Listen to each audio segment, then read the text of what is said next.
कक्षा 9 के बच्चे ध्यान दें। प्यारे बच्चों, आप कक्षा 9 के विद्यार्थियों के लिए आज पहले दिन सामाजिक विज्ञान के पढ़ाई के विषय में आपको जो भी कुछ हम बताएंगे, ये पहला दिन है। आप इसको समझने की कोशिश करें। यहाँ पे सामाजिक विज्ञान, समाज का विज्ञान, तो सामाजिक विज्ञान में इतिहास, भूगोल, अर्थशास्त्र, नागरिक शास्त्र, इन चारों विषयों के बारे में हम सामाजिक विज्ञान के अंतर्गत पढ़ते हैं। सामाजिक विज्ञान के अंतर्गत सबसे पहले आता है इतिहास। तो बच्चों, आज हम आपको इतिहास के बारे में बताएंगे कि वास्तव में इतिहास होता क्या है। तो इतिहास, जिसकी अंग्रेजी होती है हिस्ट्री, और हिस्ट्री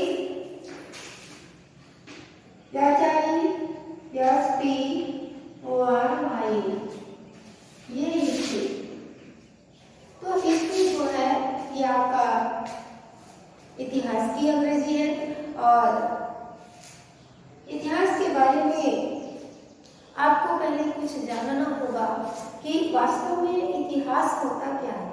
न कि आप पहले चैप्टर पर जाएंगे, पहले आप ये जानेंगे कि इतिहास का जनक कौन है, इतिहास होता क्या है, उसकी परिभाषा क्या होती है। क्योंकि बच्चों, आप जब इतिहास के विषय में पढ़ रहे हैं तो आपको इतिहास की अंग्रेजी, इतिहास का माने मतलब क्या होता है, ये आपको आना चाहिए। न कि अगर कोई बाहरी व्यक्ति आपसे पूछने के लिए सोचेगा या पूछना चाहेगा तो आप उसे पहले चैप्टर के बारे में नहीं पूछेंगे। पहले वो ये पूछ सकता है, यदि आप सुनेगा कि आप क्या पढ़ रहे हैं, इतिहास पढ़ रहे हैं, तो वो पूछ सकता है कि इतिहास की अंग्रेजी क्या होगी, इतिहास की परिभाषा क्या होगी। तो बच्चों, आपको ये आना चाहिए। तो इतिहास की अंग्रेजी आपने देखा हिस्ट्री। हिस्ट्री ये स्टोरी मीन्स होती है कहानी, उसमें स्टोरी, यानी उसी से ये हिस्ट्री बना है। तो हिस्ट्री के विषय में आज आपको कुछ परिभाषा भी देना है हमें। छोटी कक्षाओं में आप लोगों ने पढ़ा कि छोटी कक्षाओं में इतिहास की बहुत सिंपल परिभाषा आपको बताया गया था कि इतिहास वह सरिता है जिसका जल बहता रहता है, जो मानव के उत्थान पतन का चित्रण करता है। तो ये सत्य है, इतिहास वह सरिता है, वह नदी है, का जल है जो हर समय बहता रहता है, लेकिन उसमें कभी उत्थान और पतन भी आता है। तो ऐसे ही मानव के जीवन में भी कभी उत्थान पतन आता है। ये परिभाषा आप जानते हैं। और भी बहुत सारी परिभाषाएं हैं। अतीत के कृत्यों का क्रमबद्ध विवेचन इतिहास कहलाता है। अतीत के कृत्यों का क्रमबद्ध विवेचन इतिहास कहलाता है। प्यारे बच्चों, इतिहास को बहुतों ने कहा कि इतिहास बकवास है, लेकिन ऐसी कोई बात नहीं। हमको इतिहास की जरूरत हर जगह पड़ती है। चाहे हम जब भी कोई नया काम करने जाते हैं तो हमें उस जगह का, उस व्यक्ति का, यदि किसी नए व्यक्ति से संपर्क रखना चाहते हैं, संबंध बनाना चाहते हैं, रिश्ता जोड़ना चाहते हैं, तो भी हमें उसके जीवन के इतिहास का, किसी नए जगह में जाना चाहते हैं तो उस जगह के इतिहास का, किसी नए विद्यालय में दाखिला लेने जाते हैं तो हमें उस नए विद्यालय के इतिहास का जानकारी लेने की इच्छा जागृत होती है। हमें जानना चाहते हैं कि वास्तव में यहाँ का इतिहास मेरे से पहले, मेरे आने से पहले यहाँ का इतिहास क्या है, उस अनुसार हम अपना कदम रखना चाहते हैं। तो प्यारे बच्चों, जैसे हम यदि किसी नए स्कूल में जाना चाहते हैं, मान लीजिए आपने हमारे विद्यालय में आपको आने की इच्छा हुई या किसी नए विद्यालय में जाने की इच्छा हुई, तो बच्चों आपके मन में जरूर उठेगा कि विद्यालय कैसा है, वहाँ के अध्यापक कैसे हैं। मेरे आने से पहले यहाँ के बच्चे जो हैं वो पढ़कर निकलते थे तो उनका रिजल्ट कैसा जाता था, यहाँ के अध्यापकों का व्यवहार बच्चों के साथ कैसा होता होगा, ये सारी बातें जानने की इच्छा अपने अंदर जागृत होती है। ये चीजें क्या है जो बीत गई है, जो आपके आने से पहले हो चुकी है, ये सारी चीजें यहाँ के इतिहास है। और वो इतिहास जानने के बाद आप यहाँ कदम रखना चाहेंगे। जरूर आने से पहले आप सोचेंगे, अपने दोस्तों से पूछेंगे, अपने लोगों से, आसपास के लोगों से पूछेंगे, जो यहाँ पढ़ते हैं उनसे पूछेंगे कि यार भाई बताओ कि यहाँ के अध्यापक कैसे पढ़ाते हैं, कहीं बहुत मारपीट तो नहीं है, कहीं जो है अच्छा पढ़ाई होता है कि नहीं होता है, रिजल्ट कैसा जाता है, यहाँ पर सारी व्यवस्थाओं के बारे में भी आप जानना चाहेंगे। तो इस तरह हम जो है इतिहास की हमें बड़ी जरूरत पड़ती है। आपने देखा होगा कि जब हम शादी विवाह के रिश्ते को भी माँ बाप कहीं लेकर जाते हैं अपने बच्चों के, तो उस नए परिवार के इतिहास को भी जानना चाहते हैं। और इसके लिए वो क्या करते हैं, अपने उनके आसपास के लोगों से पूछते हैं, अरे भाई उनके घर में कैसी स्थिति है, क्या है, कैसा, कितनी कमाई है, लोग कैसे रहते हैं, कहीं लड़ाई झगड़ा मारपीट तो नहीं होता, लोगों को तो नहीं मरते, बहुत सारी तमाम तरह की बातें वो जो इतिहास वहाँ का होता है वो ये जानना चाहते हैं। तो उसके जानने के बाद हमको आगे विकास की गति जो है मेरी अच्छी होती है। हम जान जाते हैं भाई, हम वहाँ का इतिहास जानते हैं कि इस घर में शांति नहीं है, यदि उस घर में रोज लोग किचकिच करते हैं, कमाते नहीं हैं, या ऐसा ऐसा कुछ बात है जो मेरे जाने से पहले, तो क्या करते हैं, हमें आभास हो जाता है, हमें जानकारी मिल जाती है कि आगे हमें वहाँ कदम नहीं रखना चाहिए। तो इस तरह हमें आगे बढ़ने के लिए, विकास करने के लिए, विकास को गति देने के लिए हमें इतिहास की बड़ी सख्त जरूरत पड़ती है। बिना इतिहास के हम हमारे विकास की गति, देश के विकास की गति या अपने विकास की गति हम नहीं दे सकते। तो यहाँ पे आपके इतिहास के बारे में हमको आपको बताना है। तो अतीत के कृत्यों का आपने जैसे देखा, इतिहास कई तरह के होते हैं। पहले तो इतिहास को 3 खंडों में बांटा गया।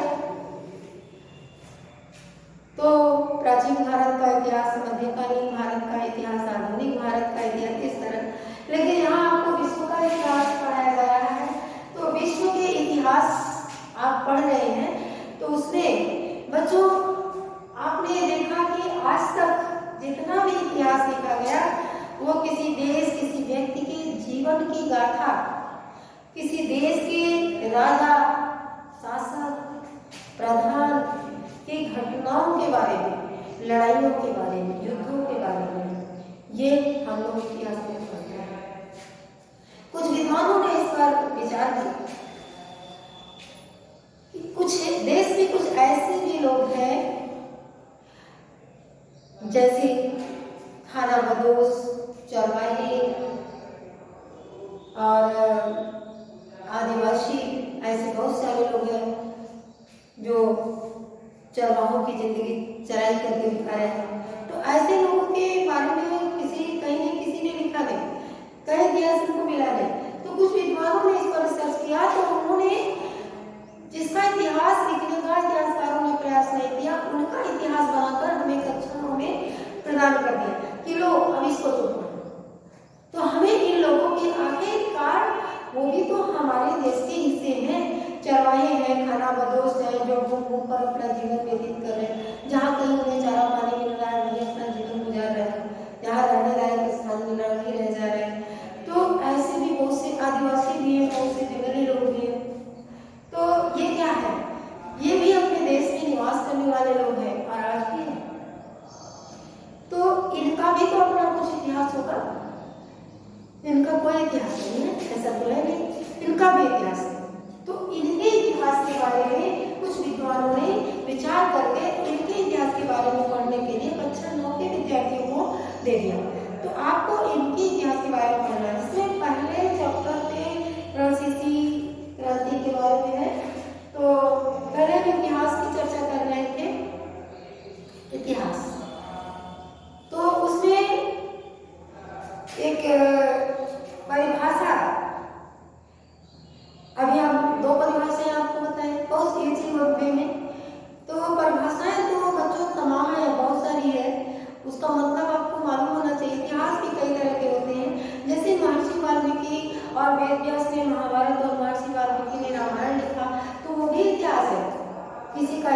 है, किसी जगह का इतिहास है, किसी व्यक्ति का इतिहास है, लेकिन उसमें तो तिथियां ही नहीं, क्रम नहीं, क्रम वाइज तो है लेकिन उसमें तिथियों की कमी है। ऐसे भी आज भी हम जानते हैं कि प्राचीन भारत के इतिहास में तिथियों की बड़ी कमी है, लेकिन इतिहास वो भी है। लेकिन आपको इतिहास की परिभाषाओं में जैसे किसी देश का इतिहास, उस देश के मानव समाज के विराट जीवन का क्रमबद्ध विवेचन प्रस्तुत करता है। ये इतिहास है, किसी भी देश का इतिहास उस देश के मानव समाज के विराट जीवन का क्रमबद्ध विवेचन प्रस्तुत करता है। इतिहास हमारे जीवन की गाथा भी इतिहास है जो बीत गई। हर एक व्यक्ति के जीवन आने वाले समय में इतिहास बन जाता है, लेकिन बच्चों उससे हम इतिहास की श्रेणी नहीं रखते।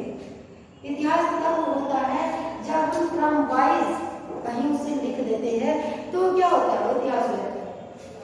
तो अगर कहीं लिखे ही ना, तो समाज, आने वाली पीढ़ी क्या मेरे बारे में या इस देश के बारे में जो बीत गई है घटनाएं उसको जान पाएगी?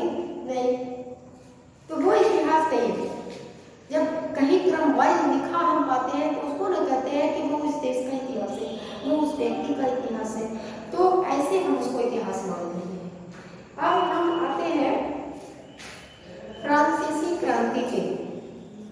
फ्रांसीसी क्रांति में है कि वर्तमान में हम मुक्ति, आजादी और समय की बात करते हैं। वर्तमान समय में हम मुक्ति, आजादी और समय की बात करते हैं। हमें यह सुलभ है, किंतु हमें याद रखना चाहिए कि इनका भी अपना इतिहास है।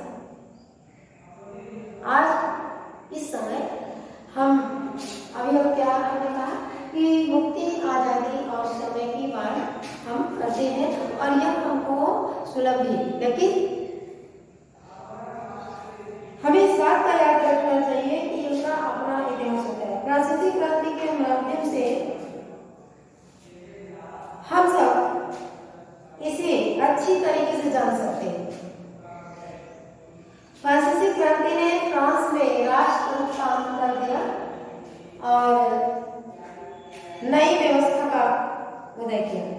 तो फ्रांसीसी क्रांति की वजह से फ्रांस से राजतंत्र का अंत हो गया और विशेषाधिकारों पर आधारित व्यवस्था का भी अंत हुआ। कुछ लोगों को, कुलीन वर्गों को जो विशेषाधिकार प्राप्त थे, वो कुल अधिकारों का भी अंत हुआ और उसके बाद एक नई व्यवस्था का उदय हुआ। क्रांति के दौरान तैयार मानव अधिकारों का घोषणा पत्र नए के आगमन का द्योतक था। तो इस तरह से ये आपकी किताब की बात है। तो यहाँ पे फ्रांसीसी क्रांति किन कारणों से हुई और उसमें क्या बातें रही, ये भी आपको बताना है।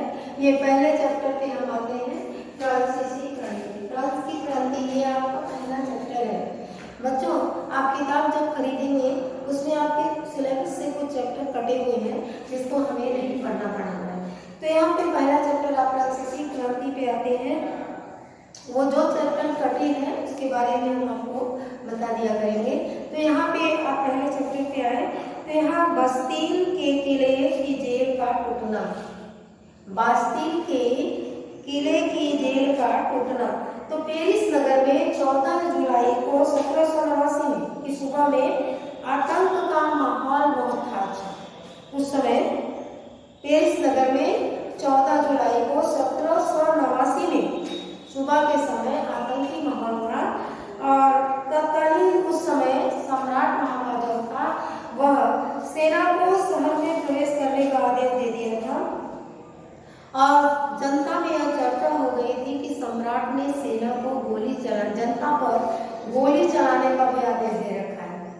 तो इस चर्चा से जनता बड़ी बौखलाई हुई थी, क्योंकि सम्राट जो वहाँ का था उसने पेरिस नगर में अपनी सेना को घुसने का आदेश दिया और सेना को यह आदेश भी दे दिया, गोली चलाने का आदेश दिया।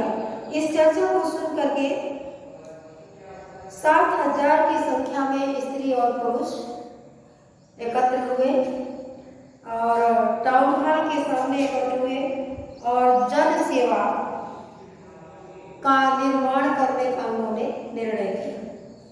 उन्हें हथियारों की जरूरत थी। वे बहुत सारे सरकारी भवनों में जबरदस्ती घुस गए, बस्तिल के किले में भी घुस गए और बस्तिल के किले में स्थित जो जेल था उसको उन्होंने तोड़ डाला। वहां पर स्थित 7 कैदी थे जिन्हें इन्होंने छुड़ा लिया और उसके बाद वहां पे संभावित हथियारों को कब्जे में लेने के लिए यह समूह जन समूह जो था बस्तिल के कमांडर से सशस्त्र युद्ध हुआ और यह कमांडर मारा गया। जो बस्तिल का कमांडर था, ये जनसमूह बस्तिल किले की जेल को तोड़ दिया और यहाँ बड़ी मात्रा में गोला बारूद मिलने की संभावना थी। तो संभावित हथियारों को कब्जे में लेने के बाद उसने बस्तिल के कमांडर को मार डाला और वहां उपस्थित 7 कैदियों को छुड़ा लिया। ये बस्तिल किले की जेल का टूटना था। ये हेडिंग है बस्तिल किले की जेल का टूटना। यहाँ पे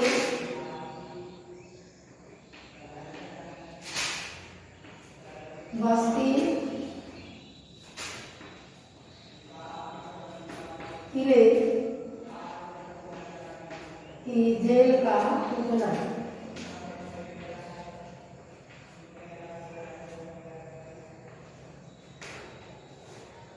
ये हेडिंग आपको समझ में आ गया होगा कि बस्तिल किले की जेल कैसे टूटी। तो 14 जुलाई 1789 में सम्राट ने ये जो है उस समय 14 जुलाई 1789 को 14 जुलाई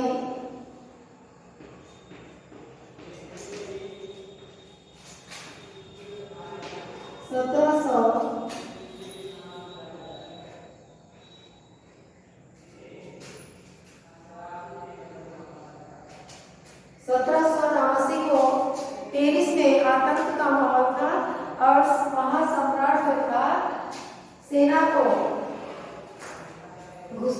शहर में घुसने का आदेश दे दिया और यहाँ तक से कि गोली चलाने की भी आदेश देने की चर्चा हो रही थी। इस चर्चा को जब लोगों ने जनता तक पहुंची तो जनता में बड़ी घबराहट मची। जनता घबराहट थी कि यह सम्राट सेना के द्वारा जनता को तहस-नहस करना चाहता था और इसलिए 7,000 स्त्री पुरुष मिलकर के एक जन समूह बनाए और ये बहुत सारे सरकारी भवनों पर यहाँ पे एकत्रित हुए और जब इन्हें हथियारों की जरूरत थी तो ये बहुत सी सरकारी भवनों में जबरदस्ती घुस गए और बस्तिल के किले में जब आए प्रवेश की तो बस्तिल के किले में स्थित एक जेल था जिस पर इन्होंने धावा बोल दिया, जिस पर जो है टूट पड़े, जेल को तोड़ दिए जहां से इन्हें बहुत ढेर सारे गोला बारूद मिलने की संभावनाएं थी और जब जेल को तोड़ डाला तो वहां से बहुत सारे गोला बारूद मिलने प्राप्त हो गए और वो लेने के बाद इन्होंने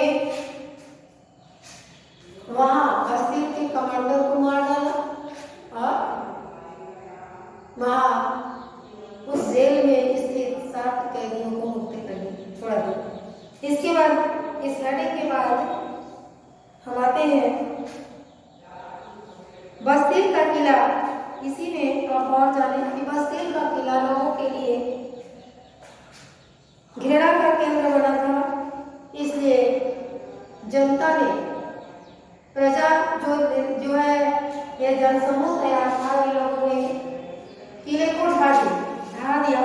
इतना ही नहीं, किले के अवशेष को किले को जब गिरा दिए तो उसमें जो सामान थे टूटे हुए उन अवशेषों को ये लोग बाजारों में बेच दिए और बहुत से लोग दो ध्वंसावशेष की स्मृति चिन्ह के रूप में रखना चाहते थे, इन अवशेषों को खरीद। तो इस तरह बाजारों में इसके बाद कई दिनों तक पेरिस के साथ ग्रामीण क्षेत्रों में कई और युद्ध हुए। जनसंख्या का अधिकांश भाग पावरोटी के महंगे मूल्यों का विरोध कर रहा था। उस समय क्या था, लोगों के खाने का मेन वहाँ पे मुख्य भोजन के रूप में पावरोटी था और पावरोटी की कीमत बढ़ गई थी। तो उस कीमत के विरोध में ये लोग और भी ऐसा कुछ कर रहे थे, तो बढ़ती कीमत का ये लोग विरोध कर रहे थे। 18वीं शताब्दी के उत्तरार्ध में फ्रांसीसी समाज की दशा क्या थी। 1774 में 20 वर्षीय शासक लुई 16वां फ्रांस की राजगद्दी पर बैठा है। तो लुई 16वां फ्रांस की राजगद्दी पर 1774 में बैठा। इसका विवाह अभी इसके बारे में लुई 16वां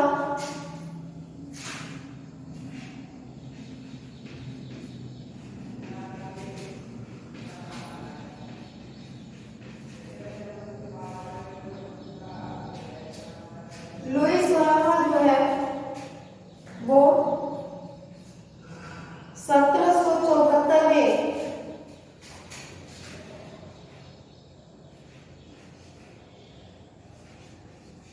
ये बोर्बो राजवंश का था और 20 साल का था और ये शासक लुई 16वां इसका नाम था। और 1774 में 20 वर्षीय शासक लुई 16वां फ्रांस की गद्दी पर बैठा। ये लुई 16वां 1774 में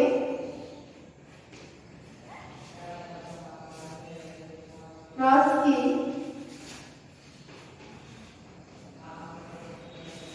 गद्दी पर बैठा।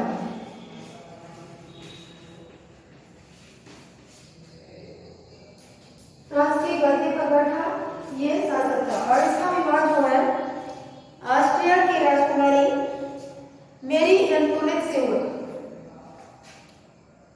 तो लुई 16वां जब गद्दी पर बैठा तो गद्दी पर बैठते समय राज्य का खजाना खाली था। कैसे खाली था? तमाम जो युद्ध हुए, अभी हम बता रहे थे, ग्रामीण क्षेत्रों में भी बहुत सारे लोगों को लेकर युद्ध हुए। तो ये सारा युद्धों की वजह से क्या हुआ, राज्य का खजाना खाली हो गया। जब लुई 16वां गद्दी पर बैठा तो राज्य का खजाना बिल्कुल रिक्त था, खाली था। इसका विवाह ऑस्ट्रिया की राजकुमारी मेरी एंटोनेट के साथ हुआ था। अधिक समय तक युद्धों के कारण वित्तीय संकट पैदा हो गया था। ऐसी दशा में वर्षाय के भव्य एवं विशाल महल का खर्चा, राज दरबार का बड़ा खर्चा उठाना जनता पर बिना कर लगाए संभव नहीं था। समस्या यह थी कि लुई 16वां के शासनकाल में फ्रांस के ऊपर कर्ज भी था। तो कर्ज के ब्याज से भी परेशानी थी। तो इन सारी समस्याओं का निदान कैसे हो सकता था? करों के माध्यम से ही हो सकता था। फ्रांसीसी सरकार के बजट का बहुत बड़ा भाग लगातार बढ़ते कर्ज को चुकाने में खर्च हो रहा था। फ्रांस के ऊपर जो कर्ज था वह कर्ज 10 अरब लिब्रे कहते हैं जिसको। तो उस समय जैसे अब इस समय रुपया पैसा हम मांगते हैं, उस समय वहां पे लिब्रे कहते थे। तो 10 अरब लिब्रे कर्ज था। तो ये कर्ज जो है भरने में, चुकाने में फ्रांसीसी सरकार परेशान थी। आर्थिक व्यवस्था के विभिन्न खर्चों जैसे सेना का रखरखाव, सरकारी कार्यालयों, विश्वविद्यालयों का संचालन का भार, ये सब तो था। सरकार के पास कर को, टैक्स को बढ़ाने के अलावा और कोई रास्ता नहीं था। सरकार अपनी स्थिति को मजबूत टेक्स्ट के माध्यम से कर सकती थी। बच्चों इसके बाद हम